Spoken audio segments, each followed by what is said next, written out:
குழந்தைகளே, இன்றைக்கி சனிக்கிழமை, உங்களால் லீவு தானே? சாப்பிட்டீங்களா? ஓ, கதை கேட்க வந்துட்டிங்களா? ரொம்ப சந்தோஷம். நான் இன்றைக்கி அக்பர் பீர்பா கதை சொல்கிறேன், கேட்டு என்ஜாய் பண்ணுங்கள். Story number 4. ஒரு ஊரில் ஒரு ராஜா இருந்தாராம். அந்த ராஜா பேர் அக்பர். அந்த அக்பரோட மந்திரி சபை இருக்குது. அந்த மந்திரி சபையில் முக்கியமான மந்திரி பீர்பல். ராஜா என்ன வந்தாலும் அந்த மந்திரியோட ஒப்பீனியன் கேட்டு தான் முடிவு எடுப்பாராம்.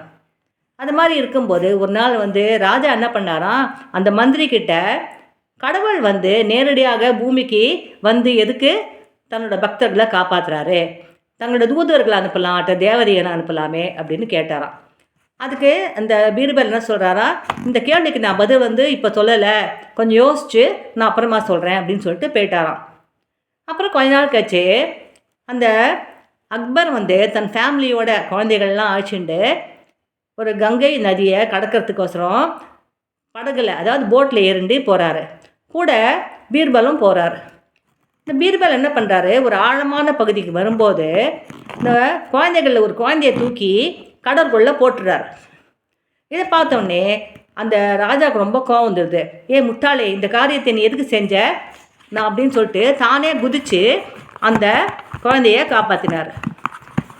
அப்போ என்ன சொல்கிறார் பீர்பல், அரசே, நீங்கள் அன்றைக்கி எனக்கு ஒரு கேள்வி கேட்டீங்க, இந்த மாதிரி கடவுள் நேரம் வராரு, பக்தர்களை அனுப்ப மாட்டேங்கிறாருன்னு. இப்போது உங்கள் குழந்தைய விழுந்தோடனே நீங்கள் எதுக்கு குதிச்சிங்க? எங்களெல்லாம் சொல்லியிருக்கலாம்ல, தளபதி நான் இருக்கேன், தளபதி இருக்கார், நான் மந்திரி இருக்கேன், மற்ற தூதர்கள்லாம் இருக்காங்க, நீங்கள் எதுக்கு குதிச்சிங்க அப்படின்னா, அவர் குழந்தையை காப்பாற்ற கடமை இல்லையா என்று அதுக்கு நான் இன்னொருத்தர் சொல்ல முடியுமா அப்படின்னு கேட்டதான். அதே மாதிரி தான் கடவுளும் தன் பக்தர்களை காப்பாற்றுறதுக்கு தானே வருவார் என்று சொன்னார். இதை கேட்டவுடனே ராஜாவுக்கு ரொம்ப சந்தோஷமாயிடுத்து. தன் பீர்பலுக்கு நிறைய பரிசுகளை கொடுத்து அவருக்கு நல்லா பாராட்டினார். இந்த கதை உங்களுக்கு பிடிச்சிருந்தா ஆஸ் யூஷுவல் தம்ஸ் அப் போடுங்க.